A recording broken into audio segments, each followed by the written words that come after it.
What's up guys, I'm Roman Comics and welcome to a new video. Last time we talked about chapter 1 of Ben 10 Million, my own comic, link in the description. And today we're going to be talking about chapter 2. This chapter is a little bit longer and has more things to cover. So with that out of the way, let's begin. First fact is that in this chapter, I kind of already knew where I wanted to go with the comic. It's just that I still kept the paragraphs. I don't know why, they just felt like it covered more ground and it covered more of the emotions.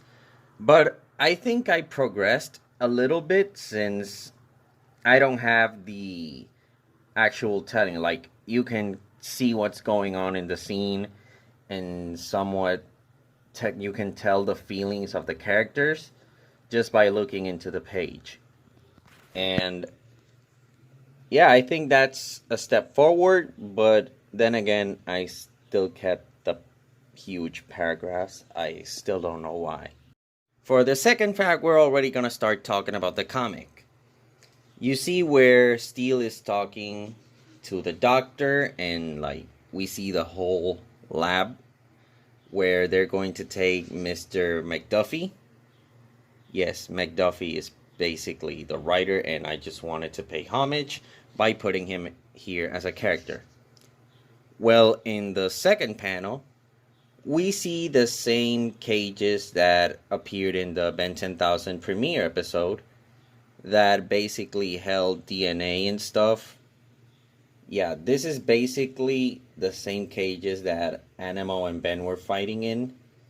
And you can see that they're cracked, and there are a lot of them, so we're gonna see in the future what those cages held. For the third fact of this video, this chapter features actually two new aliens at first. It features Hardhead and Jellyshock. Fun fact, Jellyshock was actually made by Mr. Artistman from Twitter and Instagram, that he actually allowed me to use it in the chapter. And Hardhead is basically Kirishima from My Hero Academia. And in this chapter, especially in the second page, we see a new villain, Sphinx, which we'll probably see in the future. On the next page, we see that a poster that says "Real aliens came to chill." We also see that Commander Steel, or General Steel now, is worried because Ben Tennyson actually made national security look like child's play on the original series. And we see the new villain. His name is Annihilax. This villain was also created by someone else named Deviant Art. He actually wanted me to use this villain, and honestly, I thought the concept was pretty cool. He's an amalgam originally of 7 aliens. I wanted to narrow it to 4. And these 4 aliens are a piece of Vilgax, a piece of Darkseid, a piece of Brainiac, and a piece of Trigon. All of these made a massive and cosmic villain. For this next fact, I wanted to show a little bit more of Kevin's emotions. You know, since he's always turned into a monster, he's always the tough guy of the team. In this page, basically, he says that he doesn't take away the monster, he's not reformed, but he just channels the monster. Basically saying that he doesn't control his madness, he just directs it at the bad guy, just so he doesn't hurt anyone he loves. For this next fact, I actually want to explain a little bit more of Annihilax's personality and the concept behind it. So basically, Matthew McDuffie, the person before Annihilax, has always been doubted, and he has basically been the underdog. And not in a good way, because people always think that he's weak. His friends doubt him. Even in the Plumber Academy, they tell him, whatever made you come here, don't ever come back, because you're not good enough to be a plumber. And when he joins the transformation process, basically for the super soldier that can take out big threats, basically he has a lot of pent up anger, like depression, anxiety, and all of that. And when he starts transforming into Dai, which is the first creature before becoming an Annihilax, he basically has all these emotions pumped up, and like he held them back. And once he became an Annihilax, all of those emotions were free. And now he's just out there letting his intrusive thoughts win. And now we're gonna get into the actual fight. To complement the previous fact, we see how Ben and Annihilax have both basically felt the same. I actually wanted to make a parallel between the two. Ben usually feels like a failure because he failed to save the Earth, because everybody looked up to him as the strongest hero. And in the moment of need, like basically he failed. So he obviously feels sad because he lost a lot of people, a lot of friends. The planet lost a lot of families and all. And we see Annihilax that has always been treated like a failure. So I like that contrast of how they both chose a different path. And now, remember when in the previous video I said that there was this multiversal event? Well, if you remember correctly, like I said that the fight between Brow and Darkseid made the multiverse unstable, basically showing glimpses of other universes. In this one, Annihilax basically punches Ben into other universes, and this is my first attempt to actually show the multiverse. This is actually for future reference, and probably we're gonna see them later on. But there are a lot of Bens I wanted to show. The first Ben we see is Oozcluse.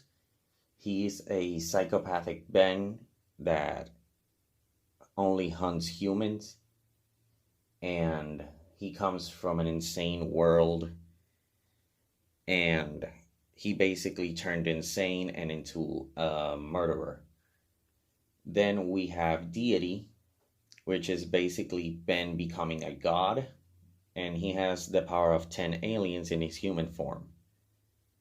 Then we have Mutant Ben, which we just get a glimpse of.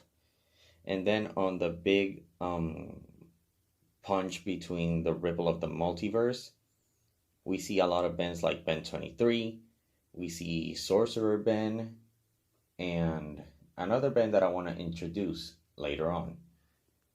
And also we see the character from the previous video. We see Roman looking above everyone. Now, in the scene where basically they go back to their own universe, where Skybreaker, an alien god, basically takes Annihilax back to their universe, and Ben turns into Waybig. It's basically somewhat of a response to Kuro the Artist. Not in a bad way, of course. But I made an Instagram post that basically I asked them like what would happen if Divinity faced off this Waybig that is the size of the universe. Like he lives in the center of the universe. That's how big he is. And he basically just said that he'd punch, like Divinity would punch Waybig through a moon or something. In here we see a being that is like 10 times more powerful.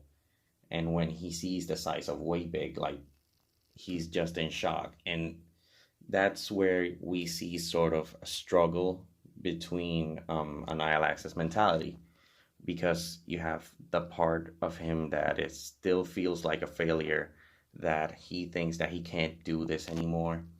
And then there comes the Annihilax part that is basically his comfort. Like all that he's been doing is the Annihilax personality because that makes him feel safe and that makes him feel strong. And it's basically an addiction. Basically, Annihilax updates and fuses the two of them to become the final form of Annihilax, which honestly, I think it blended every element of Annihilax's components and it looks pretty cool. So in the final moments of Annihilax, he basically says that, hey, gods don't have hearts.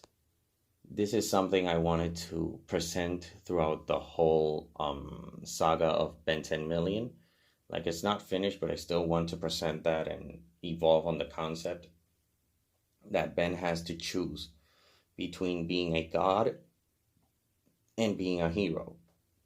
The difference here is that while being a god, he would decide who lives and who dies, which is something he doesn't want to do, but he would be forced to if, like, there's a lot of things on the line, like the planet and all. Like, he has to live his altruism aside and do what's necessary to save and preserve the planet.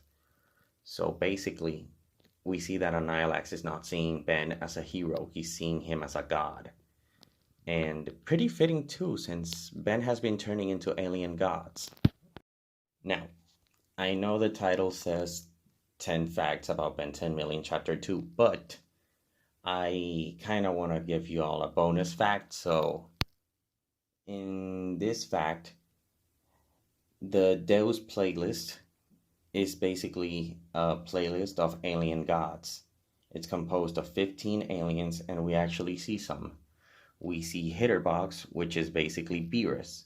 We also see Skybreaker, which is a alien concept that Dragon Art, Hotline Carbon, and I came up with. And he has lightning powers. Basically, he's Raijin from the mythology. And let's see who else. Well, we see those two, and in the other chapter, we're gonna see a new one. So stay tuned for that. Oh yeah, how could I forget? There's also Hellbent, which is basically Alien Trigon, which, you know, he is usually a god, so I had to put him in there. And we see Sundown, which is an alien godlike sun that I based off of Escanor from Seven Deadly Sins. So yeah, the more you know. Thank you guys so much for watching this video. I really appreciate the support, the likes, the comments. Let's try to hit 100 subscribers. Like, that is right now my main goal. And feel free to check out the comic. Let me know what you think. And if you like this sort of content, please leave a like, subscribe, share it with your friends, and comment down below. That really helps out the channel. And I hope you have a good day and a blessed week. And until the next time, bye.